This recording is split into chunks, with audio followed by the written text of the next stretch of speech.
जी, इसी हवाले से हमारे पर्सन एकम्बर भी हमारे साथ मौजूद हैं। कबर, आगाह कीजिएगा कि इस वक्त आज़ाद कश्मीर में इंतखाबात का जो मामला है 27 जुलाई की पहले तारीख रखी गई थी, लेकिन अभी जैसे कि आप जानते हैं चीफ इलेक्शन कमिश्नर ने यह अनाउंस कर दिया है। इससे पहले ABN ने खबर ब्रेक भी की थी कि यह तवक्को है कि मरहलावार इंतखाबात करवाए जाएंगे। क्या समझते हैं इस हवाले से आप? देखें, ये राइट नाउ जो वहाँ की कंडीशन है उसे देखकर ये जो है इकदाम उठाए जा रहे हैं। और खसूसन आपको मालूम है कि वहाँ पे इस टाइम पे पीपल्स पार्टी और मुस्लिम लीग नून, ये दो जो जमातें हैं वो उभर कर सामने आई हैं। PTI ने इसका बायकॉट किया हुआ है। Other than that Awami action committee का वहाँ पे एहतजाज भी चल रहा है रावला कोर्ट में। तो जो ग्राउंड सिचुएशन है वो बड़ी डिफरेंट नजर आ रही है। वहाँ पे दो के पीपल्स पार्टी वहाँ पे कैंपेन कर रही है। बिलावल भुट्टो जरदारी साहब खुद वहाँ पे गए हुए हैं। और अगर मुस्लिम लीग नून की बात की जाए, मुस्लिम लीग नून के भी मुताबिक रहनुमा जो है वो वहां पे जाके कैंपेनिंग कर रहे हैं। लेकिन एक तो ये है कि एक बड़ा खला, एक गैप बड़ा था कश्मीर के अंदर ओपोजिशन का, कि ओपोजिशन का वहां पे रोल नहीं था। और जिस रोल के बायस जो है अवामी एक्शन कमेटी फिर सामने आई, फिर वहां पे एहतजाज हुए और उस खला को फिर पूरा करने के लिए सियासतदान आ गया है। अभी बिलावल भुट्टो जरदारी का जाना या मुस्लिम लीग नून का जाना ये तो हमें बता रहा है कि वहां पे वो जाके फुल एफर्ट्स करके इस इलेक्शन को कामयाब बनाना चाहते हैं। लेकिन अगर PTI जो है उसका बैकआउट किए हुए है या फिर वहां पे जो अवाम है वहां पे उसका टर्न आउट आपको अगर कम नजर आता है तो इलेक्शंस का फिर पर्पस फुलफिल नहीं होता। और इसी के पेशे नजर जो है वो क्या सरैया मुख्तलिफ जारी थी। अब जैसा कि आपने बताया कि चीफ इलेक्शन कमीशन की जानिब से भी ऐलान किया गया है। तो जो ओवरऑल ग्राउंड सिचुएशन है उसको देख के तमाम इकदाम उठाए जा रहे हैं। और जैसा कि आपको मालूम है कि जो वोट बैंक है पीपल्स पार्टी का वहां पे है, इससे कबल अगर हुकूमतों की बात की जाए तो PTI रही है और PTI का फिर फॉरवर्ड ब्लॉक बन गया था। फिर उसके बाद जब हुकूमत आई तो फिर जी, कंबर साथ ही रहिएगा। इस वक्त रहनुमा पीपल्स पार्टी रफीक नैयर भी हमारे साथ लाइन पर मौजूद हैं। रफीक साहब, फरमाइएगा कि इस वक्त चीफ इलेक्शन कमिश्नर ये अनाउंस किया आज़ाद कश्मीर में मरहलावार इंतखाबात के हवाले से क्या मौक़िफ़ है आपका और आपकी पार्टी का? साहब बड़ी मेहरबानी, अस्सलाम वालेकुम। बात यह है कि मैं ये न्यूज आपसे सुन रहा हूँ। मैं समझता हूँ कि ये कोई मुझे मेरी समझ से बाला है कि आप एक डिवीजन में तो पहले कराएंगे, दूसरे में, फिर तीसरे में, फिर तो काउंटिंग का क्या सिलसिला होगा? जैसे म्यूनसिपल डिवीजन में पहले पोलिंग होती है 27 को, जैसा आप फरमा रहे थे, तो उसमें काउंटिंग के बाद जो रिजल्ट आएंगे वो दूसरे डिवीजन को भी इफेक्ट करेंगे। ये लोकल बॉडीज के इंतखाबात नहीं है, ये जनरल इलेक्शन से। मेरी समझ से ये चीजें बाला है।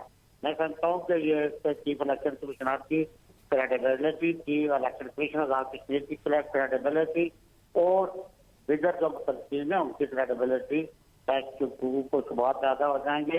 और ये मैं समझता हूँ कि फ्री एंड फेयर इलेक्शन करवाना नहीं करवाना चाहते और नहीं फ्री एंड फेयर इलेक्शन होंगे। टोटली म्यूनसिपल डिवीजन से कोई एक पार्टी ले जाती है मेजॉरिटी तो उसका असर डेफिनेट दूसरे सूबे होती है, फलां की गवर्नमेंट बढ़ेगी। दूसरी बात ये कि अगर से आप एक दिन काउंटिंग नहीं कराते तो 8 दिन या 7 दिन बाद काउंटिंग आप करवाएंगे तो फिर भी इलेक्शन की जो क्रेडिबिलिटी ये लूज हो जाएगी। मैं हैरान कौन सेपरेट है। और मैं समझता हूँ कि आजाद कश्मीर के अंदर पहले ही एक ऐसा माहौल है और उस माहौल के अंदर एक नया दोबारा बात खुल जाएगा। मुझे तो ये बड़ी हैरानकुन खबर लगती है। जी, इस हवाले से यकीनी तौर पर यह खबर अब सामने आ चुकी है। इससे पहले हम ब्रेक भी कर रहे थे कि आज ये तवक्को है, लेकिन उसकी जो वजूहात हैं वो तो सिक्योरिटी रीजंस बताई जा रही हैं। एक तो आप बताएं कि ग्राउंड पे क्या सिचुएशन है और जैसे कि अभी आप तहफ़्फ़ुज़ात का इजहार कर रहे हैं, क्या ये तहफ़्फ़ुज़ात आपके ज़ाती हैं या पाकिस्तान पीपल्स पार्टी के भी पार्टी के तहफ़्फ़ुज़ात भी इनको समझा जाए और इस पर क्या रद्द-ए-अमल हो सकता है पार्टी का? मेरे ख्याल में ये तो पाकिस्तान पीपल्स पार्टी की हाई कमान अपने जो भी है इसका वर्षन देगी। मैं ये वर्षन जाती हैसियत में है जैसे पॉलिटिकल वर्कर। तो आप क्या समझते हैं कि इस पर रद्द-ए-अमल देना चाहिए आपकी पार्टी को भी? बिल्कुल देना चाहिए। और मैं समझता हूँ कि ये किसी सूरत में भी ये क्रेडिबल इलेक्शन नहीं होंगे अगर मरहलावार कराएंगे। ज़ाहिर एक डिवीजन से दूसरे डिवीजन पे आकर होगा और कॉमन जो वोटर है उसका असर लेता है। मैं तो इस फैसले से हैरान हूँ कि ये इस प्लान के तहत ये जो है ना स्टेट की गई है या ये 3 मरहले में जो करार है इसमें टोटली क्रेडिबिलिटी इलेक्शन कमीशन की खत्म हो जाएगी, इलेक्शन की क्रेडिबिलिटी खत्म हो जाएगी। और गालबन मुझे जो लगता है सियासी कारकुन कि आजाद कश्मीर के अंदर एक नया फतवारा बात खुल जाएगा कि शायद मर्जी से रिजल्ट चलाने के लिए ऐसे किया जा रहा है। तो इस हवाले से क्या ग्राउंड पर आप समझते हैं कि अगर इकट्ठे इंतखाबात होते हैं तो वो पुरअमन तरीके से मुनक्किद हो पाएंगे? अगर सिक्योरिटी वजूहात बताई जा रही हैं तो जाहिर है हालात का तकाजा इसे करार दिया जा रहा है। देखिए, मेरा अपना पर्सन जाती यह है कि आर्मी के अंदर इलेक्शन होने चाहिए पूरे पाकिस्तान के अंदर। अगर पाकिस्तान आर्मी पाक को जिंदाबाद वो ये इलेक्शन मैनेज कर सकती है तो आजाद कश्मीर से तो 3 डिवीजन में 33 हल्के है, 12 हल्के जो है पाकिस्तान में, इनको मैनेज करना इतनी मुश्किल बात नहीं है। मेरे ये तजवीज़ होगी इलेक्शन कमीशन के लिए कि आर्मी के सुपरविजन में एक ही दिन इंतखाबात करा लें, तो पाकिस्तान में भी आर्मी के सुपरविजन में होते रहे, पूरा पाकिस्तान मैनेज होता रहा। तो आजाद कश्मीर की 33 सीटें 12 माजरीन की हैं, इसमें इलेक्शन मैनेज करना मेरे नजदीक अगर आर्मी के सुपरविजन में हूँ तो कोई मुश्किल बात नहीं है। और अगर आर्मी के सुपरविजन में होंगे तो यकीनन इलेक्शन की क्रेडिबिलिटी होगी।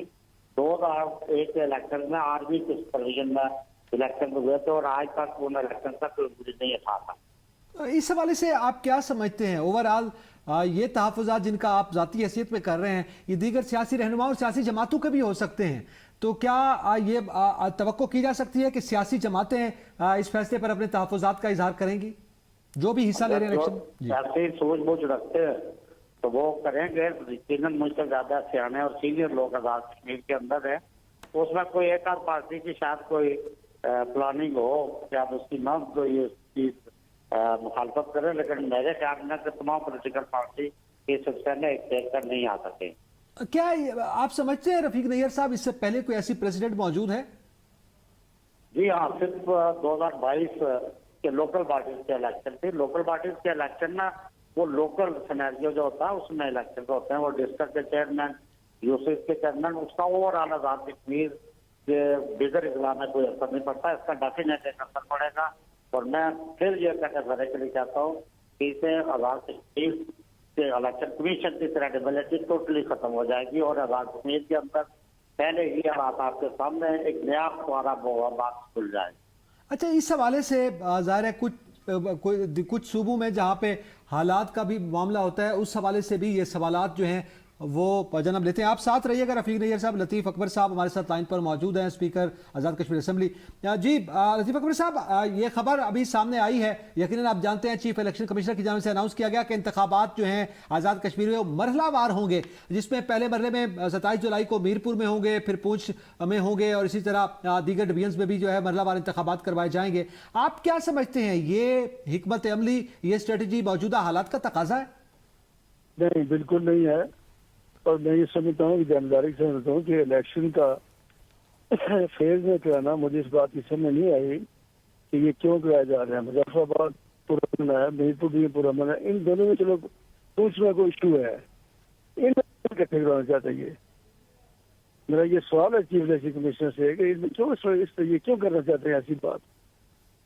वो उनकी जानिब से जो मौक़िफ़ सामने आ रहा है लतीफ़ अकबर साहब, वो तो सिक्योरिटी रीजंस करार दे रहे हैं। हो जा सकते थे, होते रहे आजाद कश्मीर पाकिस्तान समेत 12 सीटों समेत। आज 2 डिवीजन के अंदर तो कोई इशू ही नहीं है ना, मीरपुर में और मुजफ्फराबाद में कोई इशू नहीं है।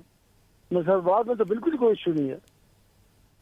तो आप जो है वो जी ये मुझे नहीं समझ रहा कि इन्होंने ये क्यों किया है, लास्ट गेम के लिए कैसा क्यों किया जा रहा है।